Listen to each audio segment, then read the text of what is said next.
सर्वांना नमस्कार. ऑफिसवाला लव विथ टशन या स्टोरीचे 94 एपिसोड यापूर्वीच अपलोड केलेले आहेत.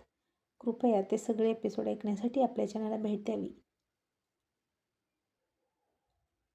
अतुलनं आता नैनाला बर्थडे विश करण्यासाठी स्टेजवर बोलवलं आणि नैना फारच तोऱ्यामध्ये मधूच्या समोरून तिला ॲटिट्यूड दाखवत स्टेजवर आली आणि अतुल म्हणाला, आज मी माझी मुलगी आणि माझा होणारा जावई यांच्यासोबत तुला बर्थडेच्या शुभेच्छा देणार आहे. आणि त्यानं मधूला आणि संग्रामला हाक मारली आणि म्हणाला, स्टेजवर या. आणि हे ऐकून नयनाला खूप मोठा धक्का बसला आणि आपण हे काय ऐकतोय आणि काय बघतोय यावर तिचा विश्वास बसेना. मधू चक्क अतुल सरांची मुलगी, हे कसं शक्य आहे? आता संग्रामसुद्धा घाबरत होता. मधू इतक्या मोठ्या पर्सनॅलिटीची मुलगी आहे हे ऐकून त्यालासुद्धा धक्का बसला होता आणि तिच्या तुलनेत त्याचं अस्तित्व नाममात्र होतं, अगदी क्षुल्लक. आणि आता तो स्टेजवर यायला नको म्हणत होता, पण मधूनं आता त्याचा हात पकडला आणि त्याला स्टेजवर घेऊन आली. आणि तिने नयनाकडे हसून बघितलं आणि नयना मात्र मधूकडे थक्क होऊन बघत होती.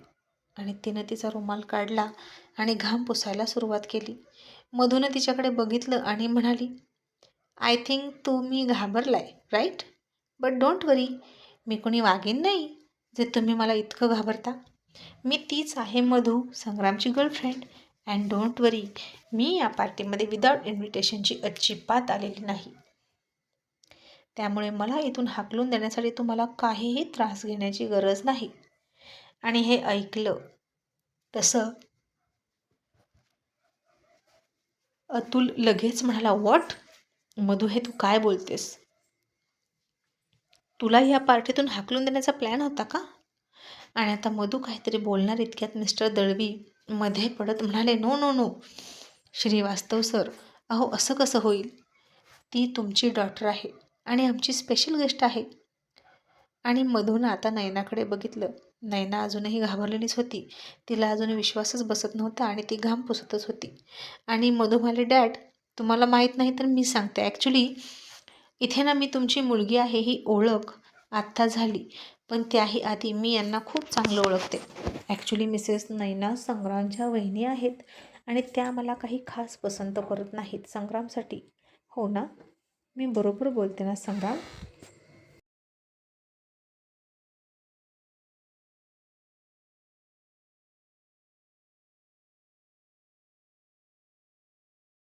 संग्रामला आता काय बोलावं आणि काय नाही तेच कळत नव्हतं. त्यालासुद्धा जबरदस्त शॉक बसला होता. आणि आता हे नाटक मधू खरंच करते का? तेही तिच्या वडिलांसमोर? आणि हे कसे काय परमिशन देतात तिला हे सगळं करायला? याचंच कोडं पडत होतं. आणि कुठले वडील आपल्या मुलीला असं नाटक करू देतील? आणि मधू पुन्हा एकदा म्हणाली, मी बरोबर बोलते ना संग्राम? तुझ्या घरचे मला पसंत करत नाहीत, हो ना? तशी नयना अडखळत अडखळत म्हणाली, ते ॲक्च्युली असं म्हणून पुन्हा गप्प बसली. आणि अतुल म्हणाला, मधू बेटा सोड ना ते, तुम्हा दोघांचं एकमेकांवर प्रेम आहे ना, मग इतरांचा विचार करायचा नाही. आणि मिस्टर दळवी, कॉंग्रॅच्युलेशन, आपण आता रिश्तेदारसुद्धा होतोय. तुमची मुलगी माझी मुलगी एकाच घरात राहणार आहेत. आणि आता हे ऐकून दळवीला किती आनंद झाला होता हे सांगायला नको. कुठून कुठून दुरून दुरून अतुलसोबत संबंध जोडायला मिळतोय हेच तो बघत होता. आणि आता इतके जवळचे संबंध जुळत आहेत म्हटल्यावर तो डिम्पलचं संग्रामसोबत लग्न लावायचं हा त्यानं पकडलेला हट्ट विसरूनच गेला. आता संग्रामचे मम्मी पप्पा जितेंद्रसुद्धा थक्क झाले होते. आणि अतुल हसून म्हणाला, मधू, तू माझी तुझ्या बॉयफ्रेंडसोबत भेट घालून देणार आहेस की नाही? आणि मधू म्हणाली, ऑफकोर्स डॅड. आणि नयना मध्येच म्हणजेच अगदी बर्थडे गर्ल आहे म्हणून मध्ये उभं राहिली होती. आणि तिथे उभा असलेल्या नयनाला डॅशिंग लुक देत मधू म्हणाले, एक्सक्यूज मी, थोडं बाजूला येतेस का? मला तिथं संग्रामला उभा करायचा आहे. आणि आता नयनाच्या थोबाडीत दिल्यासारखंच झालं. आणि हे ऐकून जितेंद्रला फार बरं वाटलं. मगाशी त्याचे मम्मी पप्पा गेटमध्ये आले तर नयना आणि तिच्या डॅडीनं त्यांना किती अपमानित केलं, कोपऱ्यात पाठवलं. मग आता जेव्हा त्यांच्यापेक्षा कोणीतरी स्ट्रॉंग व्यक्ती इथे येतो तेव्हा आता त्यांना असंच बाजूला करत होतं. आणि जितेंद्रला यासाठी आनंद होत होता की संग्राम ज्याला नैना सतत पाण्यात बघून खाली बघायला लावायची, त्याच संग्रामकडून आता नैनाचा अपमान होतोय. आणि जितेंद्र मनात म्हणाला, नैना, सगळ्यांचे दिवस येतात, लक्षात ठेव. ज्या मधूचा तू अपमान करायची आणि स्वतःच्या डॅडीला फार पॉवरफुल समजायची ती मधू तुझ्या डॅडीपेक्षा 1000 पटीने जास्त पॉवरफुल माणसाची मुलगी आहे. आणि आता खरं तुझी मजा येणार, असं म्हणून जितेंद्र हाताची घडी घालून लांबूनच नैनाची मजा बघत होता. आणि मधू पुन्हा नैनाला म्हणाली, एक्सक्यूज मी काहीतरी म्हणाले. तसं मिस्टर दळवीने नैनाच्या हाताला पकडलं आणि मागे खेचलं आणि मधूला म्हणाला, प्लीज कम. आणि संग्रामकडे त्यानं बघितलं आणि पुन्हा खाली बघितलं. आपण निघालो होतो त्याला आपलाच जावई बनवायला आणि त्याचा अपमान करायला. पण आता संग्रामच्या बाबतीत असा विचार करणं सुद्धा चुकीचं आहे. आता मिस्टर दळवी एक मुरलेला बिझनेसमन होता म्हणून त्यानं लगेच जे आहे ते ॲक्सेप्ट केलं आणि पलटी मारली आणि मला, संग्राम बेटा प्लीज कम. अरे मला माहीतच नव्हतं की मधू श्रीवास्तव सरांची मुलगी आहे आणि तू त्यांचा होणारा जावई. नाहीतर मी. इतक्यात मधू त्याला अडवत म्हणाली, नाहीतर काय अंकल, नाहीतर तुम्ही तुमचे शूज त्याला पुसायला सांगितले नसतेच ना? आठवतं ना तुम्ही त्याला तुमचे शूज पुसायला लावले? आणि आता नैनाचे डॅडी खाली बघायला लागले आणि चक्क ते आता सॉरीच बोलणार. इतक्यात नैना म्हणाली, डॅडी तुम्ही का त्याची माफी मागताय? त्याची इतकी लायकी आहे का जर तुम्ही त्याची माफी मागाल? कारण तो यांचा जावई होणार आहे, अजून झाला नाही, त्यामुळे त्याला घाबरायची गरज नाही. आणि हे मधून ऐकलं, अतुलनं सुद्धा ऐकलं आणि अतुल मनातच म्हणाला, ओ वाव, स्मार्ट लेडी, चलो लगे हात तुम्हारी ये भी इच्छा पूरी करते है. आणि अतुलने आता, हे young man, how are you, असं म्हणून संग्रामचा हात पकडून जवळ ओढून घेतला आणि नैना थोडी पलीकडे सरकली. संग्राम आता घाबरला आणि भिजलेल्या उंदरासारखा अतुल समोर उभा राहिला. आणि समोरून बघणाऱ्याला अजिबात हे पटत नव्हतं की संग्रामसारखा मुलगा मधूचा नवरा, अतुलचा जावई. अलिबाबाची गुहा सापडावी असं झालं होतं संग्रामच्या बाबतीत, असं बघणाऱ्याला वाटायचं. आणि मग अतुल मोठ्यानं म्हणाला, hello everyone, meet my in future son in law. आणि हे ऐकलं तसं मधूसुद्धा चक्रावली आणि हळूच म्हणाली, डॅड हे सगळं नाटक आहे, तुम्ही सगळ्यांसमोर कशाला बोलता? डॅड हे फक्त आपल्यात राहू द्या ना. आणि अतुल पुन्हा हसून म्हणाला, मधू आता या नाटकाचा मी पण हिस्सा आहे ना, मग बोलू दे ना, त्याशिवाय ते खरं कसं वाटेल? आणि मग मधूच म्हणाली, डॅड हा संग्राम आणि संग्राम हे माझे डॅड. आणि आता यांच्याबद्दल मी वेगळं काही सांगू तुला? सगळं तुला कळलेलंच आहे की ते कुठे काम करतात. आणि संग्राम आता खाली वाकला आणि अतुलच्या पाया पडत म्हणाला, good evening sir, glad to meet you. आणि त्याचं वागणं बघून अतुलला तो संस्कारी वाटला आणि अतुल म्हणाला, अरे असं नाही, गले मिलो यार, मी सगळ्यांना असाच भेटतो, मग जावायला का नाही भेटणार? असं म्हणून संग्रामला त्यानं मिठीत घेतला हसूनच. संग्रामसुद्धा त्याच्या गळ्यामध्ये पडला आणि त्याला खूप छान वाटलं अतुलला भेटून. त्याच्या इतक्या मनमोकळ्या आपुलकीच्या वागण्यानं संग्रामचं दडपण पूर्ण नाहीसं झालं. आणि मग अतुल म्हणाला, सो ज्याच्यासाठी तुम्हाला इथे बोलवलं ते करूया. Mister Dalvi, please come with your daughter. पण आता नैनाला पुढे येऊ वाटेना, कारण ती घाबरलेलीच होती. आणि आता मधू गाड्यांवर गाड्या कशी आणायची हे तिला कळायला लागलं. मग आता नैना पुढे आली आणि तिच्या हातामध्ये मधू बुके देत तिला बर्थडे विश करायला जाणार. इतक्यात अतुल म्हणाला, एक्सक्यूज मी,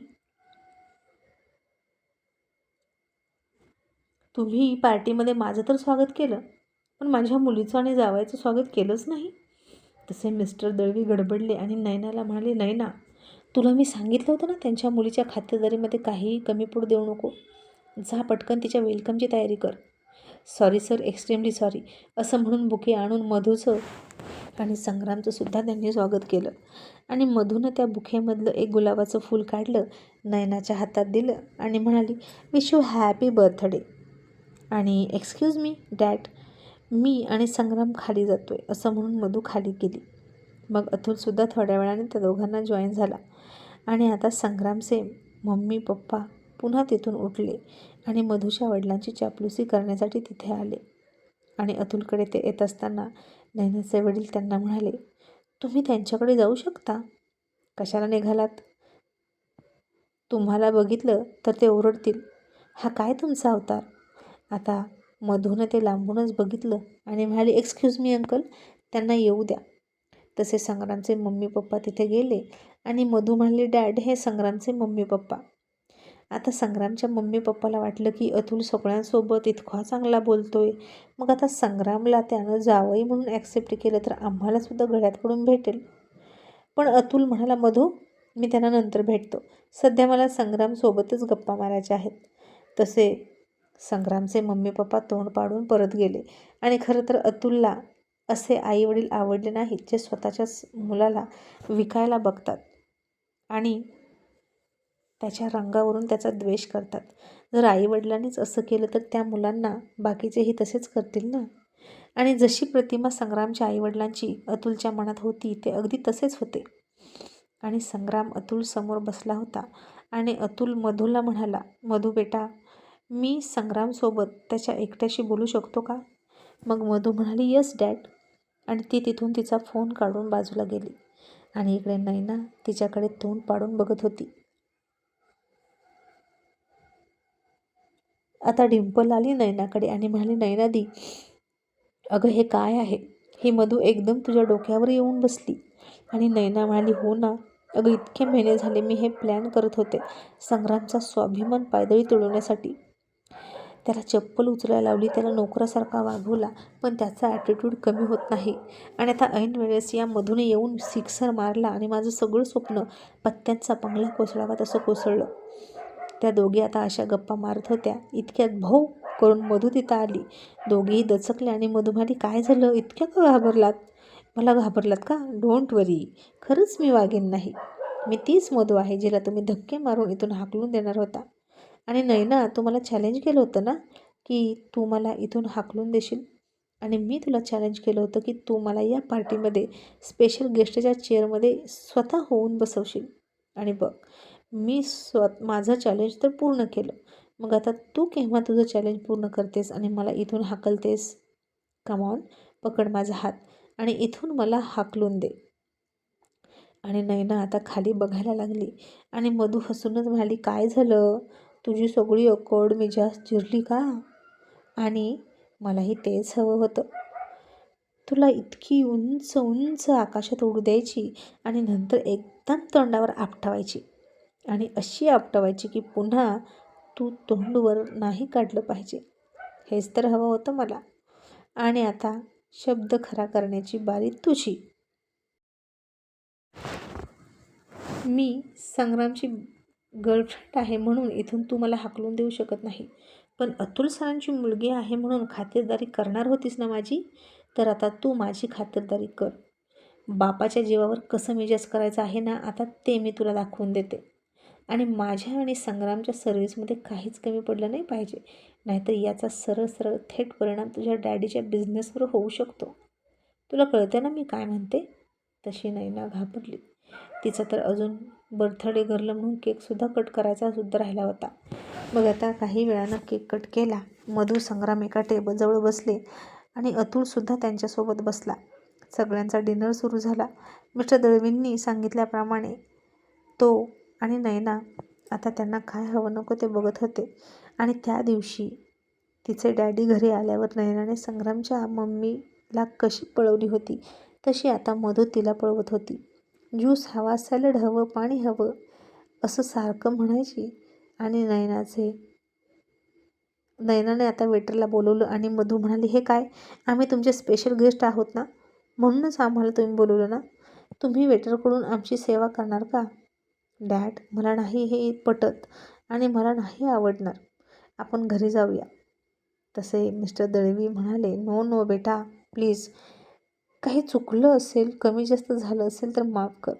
आणि ते नैनाला म्हणाले, नैना, तुला काही कळतं का? तू स्वतः त्यांना सर्व्हिस दे. आणि हे ऐकून नैना थक्क झाली आणि तिच्या वडिलांना म्हणाली, डॅडी, ती मुद्दाम मला त्रास देते, तुम्हाला दिसतंय ना, आणि इतके सगळे सर्वंट असताना मी का तिच्या मागे पुढे करू? आणि मिस्टर दळवी तिला ओरडत म्हणाले, तुला करावंच लागेल. मी तुझ्या सुखासाठी इतकं सगळं करतो, इतकी मोठी पार्टी अरेंज केली, तुला हवं ते देतो आणि तो सगळा पैसा उगीच येत नाही असा समजलं. मलासुद्धा माझ्या सिनियर्सना उत्तर द्यावं लागतं आणि त्यासाठी यांना खुश करावं लागतं. यांच्याशी मैत्री करण्यात माझा खूप मोठा फायदा आहे आणि माझ्या कंपनीचाही. तुला सगळं करावं लागेल. आणि मधू संग्रामची बायको म्हणून घरात येईल, त्यामुळे तिच्याशी पंगा घेण्यापेक्षा तिच्याशी मैत्रीचे संबंध ठेव. आणि नैना म्हणाली, पण डॅडी आपण तर डिंपलचं लग्न करणार होतो ना संग्रामसोबत. आणि तिचे बिझनेस माइंडेड डॅडी म्हणाले, गप्प बस, आता ते विसरून जा. आता तू तुझा अजेंडा बाजूला ठेव आणि माझ्या अजेंड्यावर फोकस कर. जा आणि त्यांना काय हवं नको ते बघ. आणि मीही आहे तुझ्यासोबत असं म्हणून तेही सोबत होते. आता हे सगळं बघून संग्राम संकोचत होता. कधीही पाण्याचा ग्लासही न उचलणारी राणी आता बरोबर मधू आणि संग्राम समोर वाकत होती. आणि मधू संग्रामला म्हणाली, रिलॅक्स बस आणि काय हवं तुला ते माग. तू कटलेट घेशील का? आणि संग्राम नको म्हणायचा आणि मधू म्हणायची, नाही ना, कटलेट घेऊन ये संग्रामसाठी. आणि तिने कटलेट आणलं की मधू म्हणायची, संग्राम तुला कटलेट नको होतं का? ओके बेबी, काय हवं तुला? सॅलड हवा का? नैना कटलेट ठेव आणि सॅलड घेऊन ये. नैना पुन्हा जायची, सॅलड घेऊन यायची आणि मधू पुन्हा तिला परत पाठवायची आणि दुसराच मेनू मागवायची. आणि तिने आता नैनाला खूप पळवली आणि आता तिचा सगळा मेकअपसुद्धा उतरून गळून पडून पडला. मग शेवटी नैनाला मधू म्हणाली, प्लीज सॉस घेऊन येतेस का? संग्रामला हवा आहे. नैनाला आता संग्रामसाठी काहीतरी करायचं, ते सुद्धा मी त्याची सेवा करते, हे पचत नव्हतं, रुचत नव्हतं. इतके दिवस तिनं त्याला तिची चप्पलसुद्धाच उचलायला लावली होती आणि त्यात संग्रामसाठी मी पळते आता, हा विचार तिच्या यावर विश्वास बसत नव्हता आणि संग्राम त्याच्या घरच्यांचा सुद्धा विश्वास बसत नव्हता. मग नैना थकलेली होती, श्वास घेऊन आली आणि श्वासची वाटी संग्रामकडे देणार इतक्यात मुद्दाम तिला मधूनं धक्का लावला आणि तो श्वास सांडला संग्रामच्या पायावर. आणि मधू म्हणाली, हे काय केलंस तू? तुला कळत नाही का? तुला दिसत नाही का? ओ माय गॉड, संग्रामचे शूज खराब झाले, आता कोण स्वच्छ करणार? आणि नैना म्हणाली, तो करेल ना स्वच्छ, इतकं काय आहे त्यात? आणि मधू म्हणाली, तुला कळते का तू काय बोलतेस? तू कोणाचा होणार आहे जावई, माहीत आहे का? आणि त्याचा शूज तर तू खराब केलास, मग तू पुसून दे. आणि जर तुला पुसायचं नसेल तर तुझ्या डॅडीला पुसायला लाव. आणि आता हे ऐकलं तसं नैनाला राग आला. तिचे डॅडी थक्क झाले आणि मधू आता चक्क सरळ सरळ बदला घेते हे कळत होतं. अतुलसुद्धा मधूचं वागणं बघत होता आणि ती किती संग्रामसाठी ढाल बनून उभा राहते हे बघत होता. आणि संग्राम मात्र मधूकडे भारावलेल्या नजरेनं बघत होता. आणि ती माझ्यासाठी इतकं का करते? अगदी आउट ऑफ वे जाऊन करते. आणि आता नैनाचे डॅडी गुपचूप आले पुढे आणि लाचार होऊन त्यांनी टिश्यू घेतला आणि संग्रामच्या पायाला हात लावणार इतक्यात संग्राम उठला आणि मला, नो अंकल, हे असं नाही होऊ शकत. मी लहान आहे तुमच्यापेक्षा, तुम्ही माझ्या पायाला हात नाही लावायचा. आणि मधू म्हणाली, का संग्राम? त्या दिवशी तुझं काहीही चूक संबंध नसताना तुझ्या मम्मीकडून कॉफी सांडली आणि म्हणून तुझ्याकडून पुसून घेतली ना. मग आता यांच्या मुलीकडून तुझ्या शूजवर श्वास सांडलेला आहे तर त्यांनी स्वच्छ केला तर काय बिघडलं? आणि संग्राम मधूला म्हणाला, मधू तू काहीही म्हण पण मला हे पटत नाही. ते माझ्यापेक्षा मोठे आहेत आणि मी कायम त्यांचा आदरच करेन. अंकल प्लीज तुम्ही उठा, असं म्हणून संग्रामनं त्याला उठवलं आणि मधून त्याच्याकडे रागीट चेहरा बघितला आणि केलं. आणि अतुलने मात्र संग्रामसाठी टाळ्या वाजवल्या आणि म्हणाला, वेल डन माय बॉय. मिस्टर दळवी, यालाच तर म्हणतात संस्कार. काहींना इतरांचा अपमान करण्यात मोठेपणा वाटतो आणि काहींचा सन्मान करण्यात मोठेपणा वाटतो. म्हणजेच एखाद्याचा अपमान करणं स्वभावात असतं, पण एखाद्याचा सन्मान करणं हे संस्कारात असावं लागतं. आणि संग्राम संस्कारी आहे असं दिसतंय मला. पण माझी मधू ना थोडीशी टिटफॉर करणाऱ्यातली आहे. आता काय करणार? तिचे अंकल आंटी आणि तिचे कझन आहेत ना, ते सगळे शेर आहेत, शेर. त्यामुळे माझी बच्चीसुद्धा शेरच आहे. आणि मिस्टर दळवी म्हणाले, कोण अंकल आंटी? आणि अतुल हसून म्हणाला, अर्जुन देसाई, तन्वी देसाई. आणि हे ऐकलं तसं दळवी घाबरला आणि गप्प बसला. आणि आता संग्राम गेला, पाय धुवून आला आणि मग सगळ्यांचं डिनर झालं आणि मधू म्हणाली, डॅड आता तुम्ही काहीच बोलणार नाही, पण आमच्या प्लेट नैनाने उचलाव्या, कारण आम्हा दोघींमध्ये अशी लवली डील झाली होती. हो ना नैनादी? असं म्हणून मधूनं तिच्याकडे हसून बघितलं. आणि आता हे ऐकलं आणि नैना मात्र शॉक झाली.